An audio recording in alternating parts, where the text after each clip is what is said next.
இந்த வகையில் வந்து உணவே மருந்து ஒன்று அப்படின்னு அந்த காலத்திலேருந்து வழிவகுத்துட்டு வராங்க.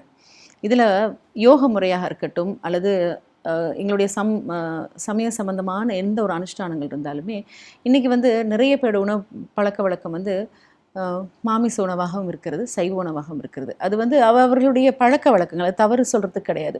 ஆனால் சைவ உணவு அருந்தினால்தான் எங்களுக்கு இதிலே கட்டுப்பாடுகள் அதிகமாக எடுத்துக்கொள்ள முடியும், அசைவ உணவுகளை பெற்றுக்கொள்ளும்போது இதெல்லாம் கிடைக்காது அப்படின்னு நிறைய பேர் சொல்கிறத நாங்கள் கேட்டிருக்கிறோம். சிலவங்க வந்து இந்த அசைவ உணவை விட்டுட்டு வரவே முடியாது, எங்களுக்கு அப்போ இது தேவையில்லை அப்படின்ற ஒரு எண்ணத்தையும் முன் வச்சுருவாங்க. அப்போது இதுக்கு என்ன ஒரு விழிப்புணர்ச்சி அந்த மக்களுக்கு? கண்டிப்பாக உணவு வந்து ஒரு சர்ச்சைக்குரிய டாபிக் தான். இப்போ நான் வந்து இதை செய்யுங்க அல்லது இதை செய்யாதீங்கன்னு சொல்லும்போது அதை தவறாக புரிந்து கொள்வதற்கு நிறைய வாய்ப்பு இருக்குது. ஆனால் ஒன்று ரொம்ப முக்கியமாக நான் சொல்ல நினைக்கிறது, உணவு உங்களுடைய மன அமைப்பில் பெரிய மாற்றத்தை, தாக்கத்தை உண்டு செய்யும். உணவை பொறுத்து உங்களுடைய குணாதிசயங்களில் மாறுபாடு ஏற்படும் அப்படிங்கிறது நமக்கு சந்தேகமற தெரிந்திருக்கிறது. ரொம்ப விதிவிலக்காக ஏதாவது ஒரு எடுத்துக்காட்ட ஒருத்தங்க சொல்ல நேரிடும். ஆனால் பெரும்பான்மையான பேருக்கு உணவை பொறுத்து அவங்களுடைய குணத்திலும் அவங்களுடைய செயல்பாட்டிலும் தாக்கமும் மாற்றமும் ஏற்படுறத பார்க்கலாம். அந்த வகையில் அசைவம் உங்களுக்கு எந்த வகையில் பயன்படுகிறது? நீங்கள் உடல் உழைப்பு அதிகம் வைத்திருப்பவரா? இப்போ ரோடில் வேலை செய்கிறார் ஒருத்தர், ரோடு போடுற வேலை செய்கிறார், அவர்கிட்ட வந்து நீ கஞ்சி தான்ப்பா சாப்பிடணும், நீ இயற்கை உணவு தான்ப்பா சாப்பிடணும்னு சொன்னால் அவருடைய பணியினுடைய தேவைக்கு இது ஈடு செய்யாது. அப்போ அவருடைய வழிவகையில் என்ன உணவு அவங்களுக்கு கொடுக்கப்பட்டதோ அதை அவர் சாப்பிடும். அந்த சாப்பாடை சாப்பிட்டுட்டு அந்த வேலையை செஞ்சுட்டு அந்த வேலைக்குள்ள யோகத்தை கடைபிடிக்கிறதுக்கு என்ன வழியோ அதைத்தான் நம்ம சொல்லித்தரோம். பட் நிறைய பேர் மற்றவர்களுக்கு, உடல் உழைப்பு இல்லாதவர்களுக்கு இப்படியான ஒரு உணவு தேவைப்படாது. ஏன்னா சாப்பிட்ட சரி ஆகிறது, செரித்து வேலை செய்கிறதுக்கு அங்கே ஒன்றும் சூழலே இல்லையே. ஏசியில் அமர்ந்திருக்கோமே, 8 மணி நேரம் நகர்றதே இல்லையே. ஏன் சைவ உணவே எதுக்குங்கிற கேள்வி வருது எனக்கு. எதுக்கு உனக்கு இவ்வளவு தயிர் சாதம், எதுக்கு உனக்கு இவ்வளோ பொங்கல்ங்கிற கேள்வி வருது. அப்போது அந்த பரிந்துரை நாம் ஏற்கிறது இல்லை. உன்னுடைய சாப்பிட்ட சாப்பாடு செரிமானமாகி செயலாக வெளிவருகிறதா? வரலன்னா நாம் பொதுவாக தண்டச்சோறுன்னு சொன்னோம் இல்லைங்களா, அந்த சோறு தண்டமாக செல்கிறது சும்மாவே இருக்கிறதால. அதனால் செயலுக்கேற்ற உணவா அப்படிங்கிற கேள்வியை தான் முன்வைக்கும். ரெண்டாவது, பயிற்சிகள் உங்களுக்குள்ள செலுத்த உணவிலிருந்து நீங்கள் பெறுகிறது ரொம்ப கம்மி, சுவாசத்திலிருந்து பெறுவது அதிகம்ங்கிற ஒரு உணர்வை ஒரு சாதகன் பெறுவான். முறையான பயிற்சியில் ஈடுபடுற யாருக்குமே ஏன் இவ்வளோ உணவு சாப்பிட்றோங்கிற கேள்வி வந்தே தீரும். ஏன்னா நல்ல பயிற்சி, நல்ல மன ஒருமைப்பாட்டில் இருக்கும்போது சக்தி செலவாகாது. ஒன்று, செதறின மனசில் தான் சக்தி செலவாகுது, செதறாத மனசுக்கு சக்தி செலவாகாது. இது முதல் புள்ளி. ரெண்டாவது புள்ளி, பிரபஞ்ச சக்தியோடு நம்மளை வந்து ஒருங்கிணைச்சிக்கிற வழியாக இந்த பயிற்சிகள் இருக்கும். அப்போ என்னன்னா சும்மாவே சார்ஜாக இருப்பீங்க. நீங்கள் உங்களுக்கு உணவு சுமையாக மாறும். சாப்பிட கொடுத்து என்னை தொந்தரவு பண்ணாதீங்கன்னு நீங்கள் சொல்லுவீங்க. இந்த நிலைக்கு ஒருத்தன் உயர அவன் சைவ சாப்பாட்டிலேயே குறைச்சிருவான். அவன் எப்படி அசைவ சாப்பாட்டை நோக்கி போக முடியும்? போக மாட்டான். அப்போ பயிற்சிகள் தன்னை போலவே தன் அளவிலேயே அது வந்து ஒரு மனிதனை வந்து மெல்ல மெல்லமாக சாப்பாடை சீர்திருத்துற இடத்துக்கு தள்ளிட்டு போகும். அந்த வகையில் அவனே மனம் திருந்தி அசைவம் வேண்டான்னு சொல்லுவான். அது பாவ புண்ணிய கணக்குனால இல்லை, எனக்கு இது பொருந்தலை அப்படிங்கிற தெளிவுனால அதை நோக்கி செய்கிறோம். பட் சில மனிதர்கள் அசைவம் இல்லாமல் இருக்க முடியாதுன்னு சொல்கிறவங்களும் உண்டு. அதுக்கு என்ன செய்யறது? அவர்கள் அப்படின்ற ஒரு கோரிக்கை. கண்டிப்பாக இன்னொரு விடயத்தை நாங்கள் பார்க்குறோம். இன்றைக்கி உலகளாவிய ரீதியில் வந்து நிலமோ நீரோ வந்து தன்னை பிரித்து கொள்ளவில்லை, மனிதர்களால் பிரிக்கப்பட்டு எல்லை விதிக்கப்பட்டு அதனுடைய செயல்பாடுகள் அவர்கள் நாடுகள் பிரிக்கப்பட்டிருக்கு. ஆனால் இன்றைக்கி வந்து மனிதனுடைய தேவை என்பது வித்தியாசமான ஒரு பாதையாக இருக்கிறது. ஆரம்ப காலகட்டத்தில் கட்கொகையிலேருந்து வெளியே வந்து ஒரு நாகரிக வாழ்க்கை, அதற்கு பிறகு ஒரு பொருளாதார தேவை, அதற்கு பிறகு பண்ட பரிமாற்றம் அப்படின்னு அப்படியே அவங்களுடைய வாழ்க்கை. இன்றைக்கி வந்து மனிதனுக்கு எவ்வளவு தன்னிடம் இருந்தாலும் இன்னும் தேவைகளும் அதிகமாயிட்டே போகுது இன்றைக்கி. அதனால் உலகளாவிய ரீதியில் பல பிரச்சனைகளுக்கு இன்றைக்கி முகம் கொடுக்குறாங்க. இந்த கொரோனா தொற்றுக்கு பிறகு உலகளாவிய ரீதியில் வந்து பொருளாதாரத்தில் வந்து எல்லா நாடுகளுமே விழுந்திருந்தாலுமே சில நாடுகள் தன்னுடைய செயல்பாடுகளை வந்து அமைதியாக போயிட்டுருக்கு. ஆனால் இந்த உணவு பழக்க வழக்கம் மூலமாக இந்த தொற்றுக்கள்ல இருந்து நிறைய நாடுகள் விடுபட்டும் வந்திருக்கிறது. அது வந்து சிலர் வந்து என்ன சொல்கிறாங்கன்னா, எங்களுடைய ஆதி காலத்துலேருந்து மூதாதையர்கள் சொல்லிய பழக்க வழக்கங்கள் உணவை நாங்கள் பயன்படுத்துகிறோம் அப்படின்னு. ஆரோக்கியமான ஒரு வாழ்க்கை வாழ்கிறதுக்கு ஒரு அடிப்படையான உணவு எதுவாக இருக்குமீங்க? ஆரோக்கியமான வாழ்க்கை வாழ்வதற்கு அடிப்படையான உணவு பழக்கவழக்கம். திரும்பவும் அது பொருள்வயமா போயிரும். இப்போ உதாரணத்துக்கு மஞ்சத்தூள் நீங்க சேர்த்துங்க. இது வந்து ஆரோக்கியமான உணவு. அப்படின்னு சொல்லும்போது, மஞ்சள் வாங்கணுமா? சீரகம் வாங்கணுமா? அப்படின்னு மீண்டும் பொருள் சார்ந்த பார்வையே போயிரும்.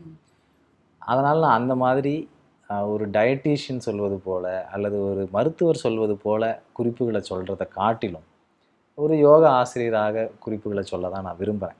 அதுக்கப்புறம் நான் சாப்பாட்டுக்கு வரேன். நீங்கள் என்ன உணவை உட்கொண்டீங்கன்னாலும் கவனம் இல்லாமல் உட்கொண்டீர்கள் என்றால் அது உங்களுக்கு உதவாது.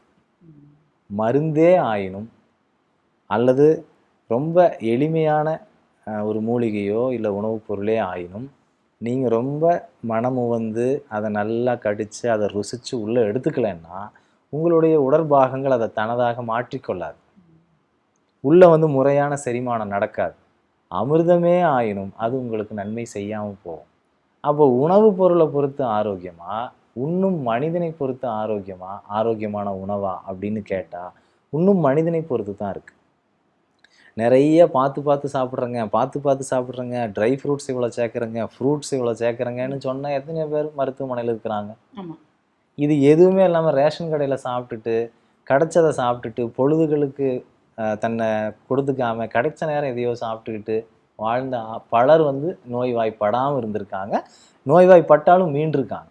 அப்போ இவங்களுக்குள்ள காமனாக இருக்கக்கூடிய பழக்கங்கள் என்ன, பழக்க மாறுபாடுகள் என்னன்னா கவனம் தான். ஸோ அப்போ யார் வந்து அந்த உணவுக்கு தன்னை அர்ப்பணித்து கொள்கிறார்களோ அந்த உணவு இவனுக்காக தன்னை அர்ப்பணிச்சுக்கும்.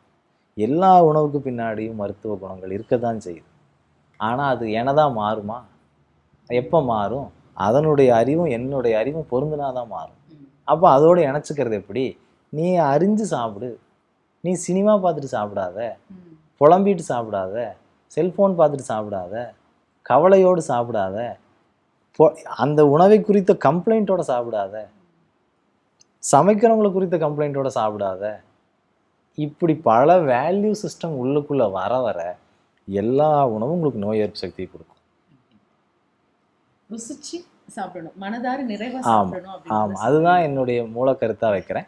இதை தாண்டி நீங்கள் நல்ல உணவு சொல்லுங்க அப்படின்னு கேட்கும்போது முடிந்த வரைக்கும் ரசாயன கலப்பற்ற உணவுகளை தேடி பிடிச்சி சாப்பிடுங்கிற ஒரு பரிந்துரையை சொல்லலாம்.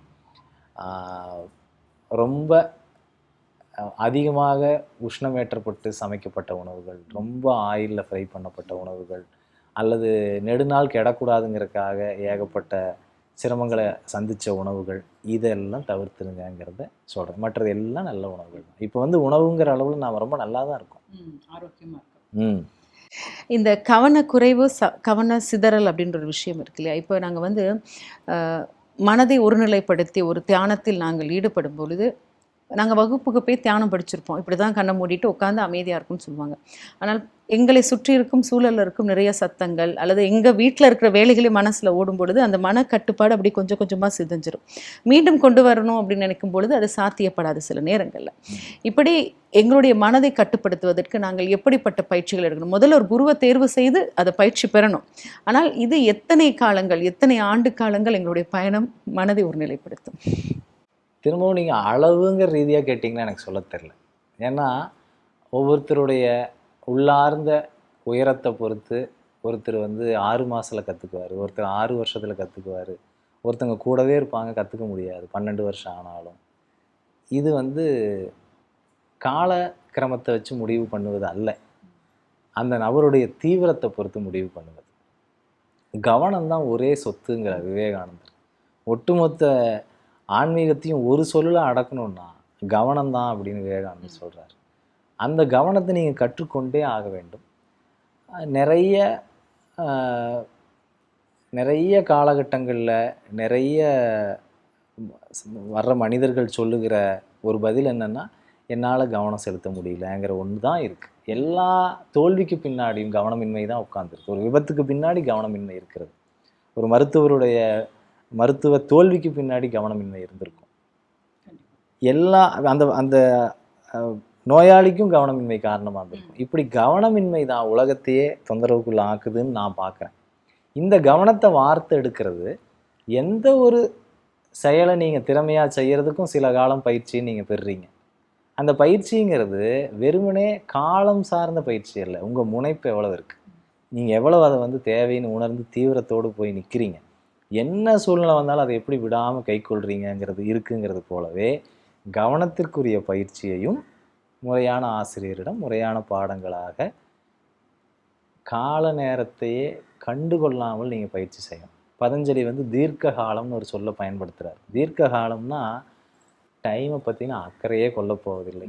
எட்டர்னல். உட்கார்ந்தேன்னா நான் செத்தாலும் பரவாயில்ல, நான் இதை அடையாமல் எந்திரிக்க மாட்டேன்னு காலத்தை, ஏன்னா மனம் காலவயப்பட்டு இயங்கக்கூடியது. நீங்கள் மனதை தாண்டணும்னா காலத்தை தாண்டணும். ஸோ அப்போ நான் கருதும் போதே I don't care about the time, I must do இட்டுங்கிற இடத்துல உட்காரணும். அந்த தீவிரம் வரும்போது உங்களுக்கு நடக்க ஆரம்பிச்சு.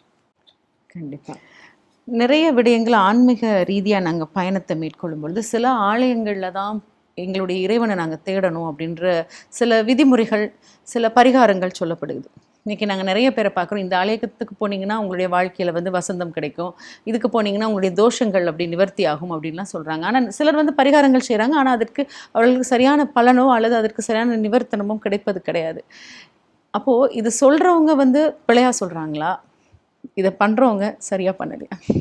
ஒரு நகைச்சுவை போன வாரம் பார்த்தேன். ஒருத்தர் வந்து ஒரு ஜோதிடர்கிட்ட வந்து கேட்பார், இவ்வளோ பிரச்சனையாப்பா உனக்கு, ஒரே ஒரு பரிகாரம்ப்பா, இதை செய் நீ சரியாயிருவ, சொல்லுங்க என்ன பரிகாரம் அப்படின்னு சொல்லிட்டு திருவண்ணாமலை கோயிலுக்கு போய் 9 நாள் தங்கிடு அப்படின்னு சொல்லுவார். அந்த கேட்டவர் வந்து அப்படியே கொஞ்சம் முறைச்சி பார்ப்பார். என்ன அப்படின்னா, ஊரே திருவண்ணாமலை தாங்க அப்படின்னு சொல்லுவார். அப்போ என்னன்னா, இது திருவண்ணாமலையில் இருக்கிறவருக்கு சிக்கல் வராதுன்னோ, இல்லை இங்கிருந்து ஒருத்தர் திருவண்ணாமலைக்கு போயிட்டா சிரமம் தீந்துருன்னோ அல்ல. பரிகாரங்களை நான் வந்து குறைச்சி மதிப்பிடவும் இல்லை. பரிகாரம் செய்விப்பவர் அவருக்கு வாக்கு சித்தின்னு ஒன்று வேணும். அந்த மாதிரி தூய்மையான நோக்கத்தோடு வைதீக கர்மங்கள் மூலமாக தலையெழுத்தை மாற்றும் வல்லபத்தை அவர் பெற்றிருக்கணும். செய்து வைப்பவர் அவர் எந்த கோயிலை சேர்ந்தவராக இருந்தாலும், எந்த ஊரை சேர்ந்தவராக இருந்தாலும், அவருடைய இன்டெகிரிட்டி பிளேஸ் மேஜர் ரோல். அடுத்து இவன் போகிறான் பார்த்தீங்களா, இவன் வந்து எவ்வளவு அதன் மீது நம்பிக்கை கொண்டுள்ளான், எவ்வளவு உள்ள தெளிவோடு அதை அணுகிறான், அவனுக்கு அவனுடைய காலம் எவ்வளவு அதை கூட்டு வைக்குதுங்கிறத பொறுத்து அவனுக்கு வந்து பரிகாரம் நிறைவேறுகிறது.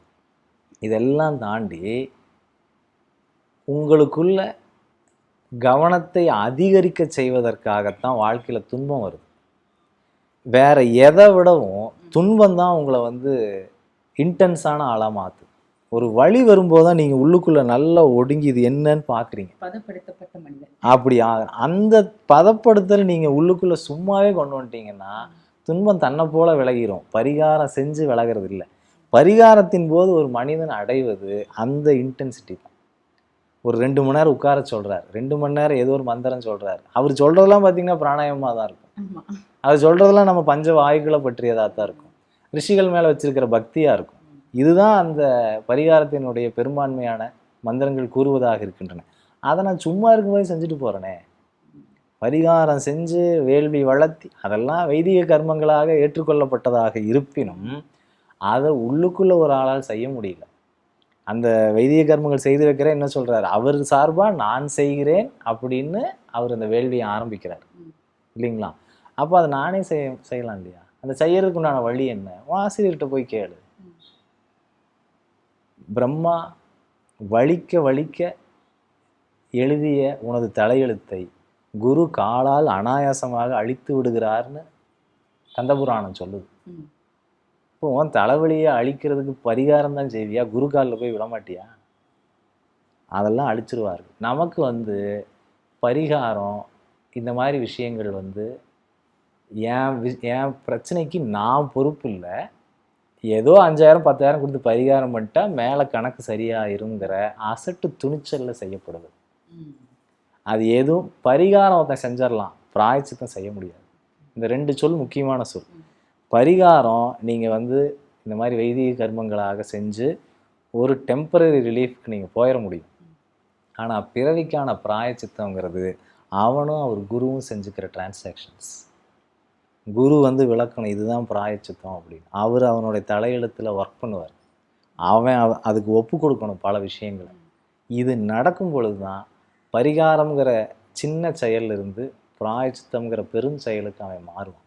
கண்டிப்பாக அதை தான் யோகம் வலியுறுத்துது. அந்த குருவை கண்டுபிடிக்கிறது அப்படின்றது தான் இன்னைக்கு ஒரு பெரிய சவாலாக இருக்குது. ஏன்னா நிறைய பேர் வந்து குருவாக தன்னை வெளிப்படுத்தி பின்னாட்களில் தன்னை வழிபட வச்சிருவாங்க. தானே கடவுள் அப்படின்ற நிலைக்கு இன்னைக்கு நிறைய மனிதர்கள் செயல்பட்டு இருக்காங்க. அதை நம்பி மனிதர்களும் கடவுள் விருதான் அப்படின்னு அவர் பின்னாடி ஓடிட்டு இருக்க ஒரு காலம் இன்னைக்கு நாங்கள் பார்த்துட்டு இருக்கிறோம். அன்பை தொலைத்து, அறத்தையும் தொலைத்து, எல்லாவற்றையும் தொலைத்து இன்னைக்கு ஓடிட்டு இருக்க ஒரு காலகட்டத்தை பார்க்குறோம். இந்த ரீதியில் உங்களுடைய மெய்யோகம் என்பது இன்னைக்கு தமிழ்நாட்டை பொறுத்தவரையில் நிறைய பேரை உள்வாங்கி உறுப்பினர்களாக வைத்து செயல்பட்டு கொண்டிருக்கிறது. இன்னும் அது தன்னுடைய அடுத்த கட்ட நகரம் எப்படி இருக்க போகுது? கண்டிப்பாக என்னை வழிபடுறதுக்கான சூழலை உருவாக்க மாட்டேங்கிறத மட்டும் நான் சொல்லிக்கிறேன். ஏன்னா நான் ரொம்ப மக்களிடமிருந்து தனிச்சிருந்தாதான் என்னை வந்து அவங்க வழிபாட்டு பொருளாக மாற்றுவார்கள். நான் அவங்களோடு சேர்ந்து தான் சினிமாவுக்கு போகிறேன், நான் அவங்களோடு சேர்ந்து தான் கிண்டல் அடிக்கிறேன். என்னை பார்க்கும்போது வழிபடுற எண்ணம் வராத அளவுக்கு என்னெல்லாம் செய்யணுமோ அதெல்லாம் செஞ்சுக்கிறேன். இதை நான் கவனமாக தான் செய்கிறேன். கொஞ்சம் என்னை நான் உள்ளே ஒடுக்கிக்கிட்டேன்னு வைங்களேன், அவங்கள வழிபட வச்சிட முடியும். ஆனால் அதை நான் விரும்புறதில்லை.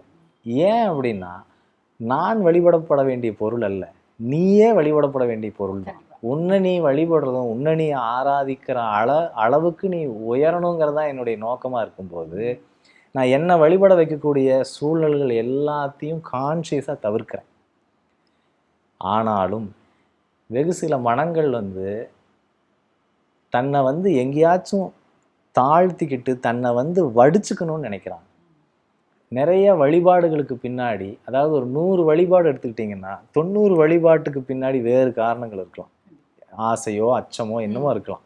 ஆனால் ஒரு 10% வழிபாடு ஓன்னு கதறி அழுவதற்கு, கொட்டுவதற்கு நான் வந்து உயரமாக நினைக்கிற ஒரு பிம்பம் எனக்கு தேவைங்கிற உளவியலை கொண்டிருக்கிறது.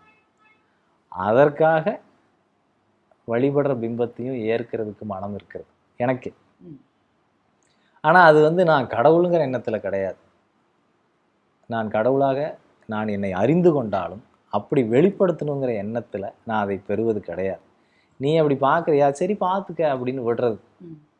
ஏன்னா ஒரு சிலருக்கு அது தேவைப்படும். எனக்குமே என்னுடைய ஆசிரியர் கால் அல்லது நான் வந்து ரொம்ப உயரமானவர்னு நான் நினைக்கிறவருடைய கால், அந்த காலில் விழுந்து என்னோட கண்ணீர் 2 சொட்டை விடணும்னு எனக்கு தோணும். அவர் கடவுளுங்கிறதால அல்ல, அவர் கடவுளாகவே இருந்தாலும் இல்லைன்னாலும் என்னை ஏதோ ஒரு காலத்தில் நீ உயர்த்தியிருக்க, என்னை ஏதோ ஒரு காலத்தில் நீ ஆற்றுப்படுத்தியிருக்க, என்னை நீ வந்து தாளாட்டியிருக்க, என்னை நீ வந்து தடவி கொடுத்துருக்க, திசை தெரியாத காட்டில் நிற்கும்போது நீ தான் லைட்டாக இருந்திருக்கங்கும்போது ஜஸ்ட் லைக் தட் பார்த்துனே விடணும்னு தோணும். அது ஒரு வகையான ட்ரெயினிங். அந்த ட்ரெயின் நடக்கிறதுக்கு தேக்கி வச்சுருந்ததெல்லாம் என்னிலிருந்து வெளியேறுவதற்கு ஒரு சூழல் தேவைன்னு நினைக்கிறேன். அதை வந்து அவர் ஏற்றுக்கொள்ளும் போது நான் நிறைவடைகிறேன். என்னுடைய ஆசிரியர் சரி விழுந்து தொலை அப்படின்னு சொல்லும்போது எனக்கு அது பெரிய நிறைவை கொடுக்குது. அப்படி தேவை ஏற்படும் போது என்னை வழிபடுவதற்கு சூழல் வந்தால் இந்த கண்ணோட்டத்தோடு அனுமதிக்கிறேன். ஆனால் அதுவே வந்து பரவலான ஒரு செயலாக மாறுறத நான் விரும்பலை. முடிஞ்ச வரைக்கும் அதை தடுக்க பார்க்குறேன். இன்னொன்று, இப்போ ரமணர் போன்றோர், புத்தர் போன்றோர், அவங்களுக்கெல்லாம் தெரியாதா இது அபத்தம்னு? அந்த சிலையை வழிபடுறது இது போன்ற விஷயங்கள்ல அவர்களையே சிலையாக வச்சு சொல்கிறேன். வழிபடுறது அவசியம் இல்லைன்னு அவங்களுக்கு தெரியும். ஆனாலும் அவங்க ஏன் அனுமதிக்கிறாங்க? அல்லது காலப்போக்கில் அது நடக்கிறதுலேருந்து அவங்க ஏன் தன்னை விடுபடுத்திக்கிறாங்க அப்படின்னா, ஒன்ஸ் நீங்கள் உள்ளே போக போக புறத்தில் நடக்கிற எந்த செயலையும் எதிர்க்கிற பாவம் குறைஞ்சிடும். நான் உள்ளே ஒடுங்க நானுங்கிற அடையாளம் மேலே வந்தாதானே இந்த நானுக்கு இதெல்லாம் வேண்டாம் இதெல்லாம் வேணுங்கிற ஒரு பிரிவினை ஏற்படும். அவர்கள் அதை கடந்து போயிட்டதால அவங்களுக்கு தன்னை வழிபடுவனை எல்லாம் தெரியவே தெரியாது. புத்தருக்கு வந்து தன் சிலை வைக்கப்பட்டிருக்கிறது அப்படிங்கிற பிரஜையோடய உட்காந்துருப்பாரு. அவர் வேற எங்கேயோ இருந்திருப்பார். ராமகிருஷ்ணர் அவர் வேற வடிவத்தில் இருந்திருப்பார். இங்கே நடந்துட்டு இருக்கிற அக்கப்போர்களுக்கெல்லாம் அவங்க பொறுப்பே இருக்கிறது இல்லை. அதனால் காலப்போக்கில் மனிதர்கள் தன்னுடைய பிரக்ஞையினுடைய அளவுக்கு அந்த மகா புத்தரையோ அல்ல அந்த மகா கிருஷ்ணரையோ உருவமாக சுருக்கி வழிபடுவதற்கு சுதந்திரத்தை கொடுத்துருக்கிறது நம்ம ட்ரெடிஷன். வேறு எந்த ட்ரெடிஷன்லையும் கிடையாது. நீங்கள் வந்து ஒரு ஒரு மஞ்சளை பிடிச்சி வச்சு பிள்ளையாருன்னீங்கன்னா பிள்ளையார் கோச்சிக்க மாட்டார். ஒரு கிருஷ்ணரை வந்து நீங்கள் எவ்வளவு பழைய ட்ரங்கு போட்டியில் போட்டு வச்சுருந்தீங்கன்னா கிருஷ்ணர் கோச்சிக்க மாட்டார். அந்த சுதந்திரமெல்லாம் இங்கே தான் இருக்குது. அதெல்லாம் இந்த காலப்போக்கில் தவிர்க்க முடியாதுன்னு கருதுறேன் நான். இதே நேரத்தில் பார்க்குறோம், மனதை கட்டுப்படுத்துவது, நிம்மதியை தேடி அலைவது, இறைவனை தேடி அலைவது எல்லாமே வந்து வெளியிடத்துல தான் நடந்துட்டுருக்கு. ஆனால் எங்களுக்குள்ளே எல்லா விடையும் இருக்குதுன்னு ஒரு மனிதன் அறிந்து கொள்வதற்கு நீண்ட காலம் எடுக்குது. இப்போது அந்த விடயத்தை வந்து எந்த காலகட்டத்தில், இப்போ யோகம் படிக்காமல், ஞானம் படிக்காமல் சாதாரணமாக வாழ்ந்து கொண்டிருக்கிறாரு, காலையில் எழும்புறாரு, வேலைக்கு போகிறாரு, குடும்பத்தை பராமரிக்கிறாரு, குழந்தைகளை காப்பாற்றுறாரு. அப்போ அவர் எந்த இடத்துல இது எல்லாமே அறிந்து கொள்ள சாத்தியம்? இந்த யோகம் படிக்கிறதோ இல்லை ஏதாவது ஒரு நெறிய பின்பற்றி இதை அடையிறதோ வந்து ஒரு வகையான ஷார்ட்கட். நீங்கள் வந்து இயல்பாக நடந்துகிட்டே போனீங்கன்னா ஒரு 10 மணி நேரத்தில் இந்த இலக்கை அடைஞ்சிருவீங்கிறதுல ஒரு தெளிவான தீர்மானம் இருக்கிறது. அதன்படி எல்லாரும் கண்ணை மூடிட்டு நடந்தால் கூட 10 மணி நேரத்தில் அந்த இலக்கை அடைஞ்சிருவாங்க. ஆனால் கண்ணை திறந்து நடக்கிற ஒருத்தர், அடடா இங்கே ஒரு வண்டி போகுதே, இதில் ஏறி உட்காந்துட்டா ஒரு 5 நிமிஷம் கடந்துடலாமே அப்படின்னு அவர் திட்டமிடுறாருன்னு வைங்க, அது அவர் சாமர்த்தியம். அப்படி இந்த யோகம் கற்பவர்கள் அல்லது ஏதாவது ஒரு பயிற்சி முயற்சியை கொண்டிருக்கிறவங்க இந்த மாதிரியான குறுக்கு வழியை, இயற்கையால் அனுமதிக்கப்பட்ட குறுக்கு வழியை தேர்ந்தெடுத்து தன்னுடைய 10 மணி நேர பயணத்தை 5 மணி நேரமாக 4 மணி நேரமாக சுருக்கி கொள்கிறார்கள். அதே சமயம் எதுவுமே தெரியாதவர்கள் காலப்போக்கில் அந்த பயணத்தின் போது அவர்கள் பெறுகிற அனுபவங்களின் மூலமாகவும் அந்த பயணம் கொடுக்கின்ற நல்ல கூர்ந்த அவதானிப்பின் மூலமாகவும் தன்னைக்குள்ளே போகிற அந்த பார்வையை, பக்குவத்தை பெற்றுக்கொண்டே இருக்கிறார்கள். உதாரணத்துக்கு யோகானந்தர் சொன்னதையே சொல்கிறேன்.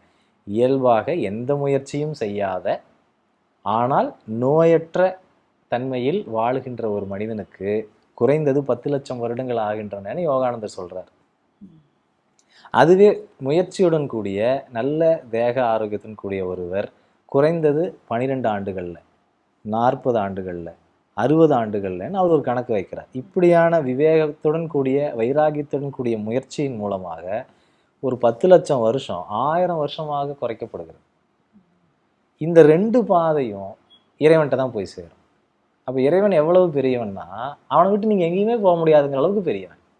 நீ பயிற்சி செஞ்சாலும் சரி, செய்யலைனாலும் சரி, ஆனால் நீ சுமையோட சுற்றிட்டு இருக்கக்கூடாது அப்படிங்கிறதுக்காக தான் பாதைகள் வகுக்கப்படுகின்றன, பயிற்சிகள் வகுக்கப்படுகின்றன.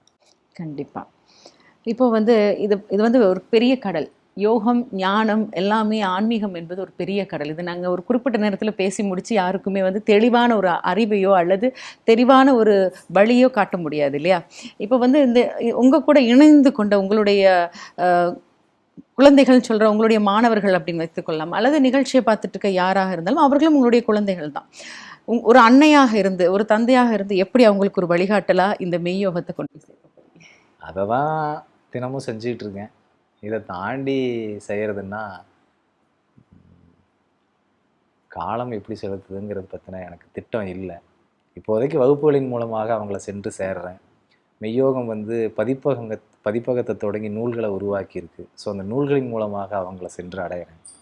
மெய்யோகம் வந்து யூடியூப்பில் வந்து அவங்களுக்கு உண்டான சேனலை நடத்துகிறாங்க. ஸோ அதன் மூலமாக அவங்கள போய் சேர்றேன்.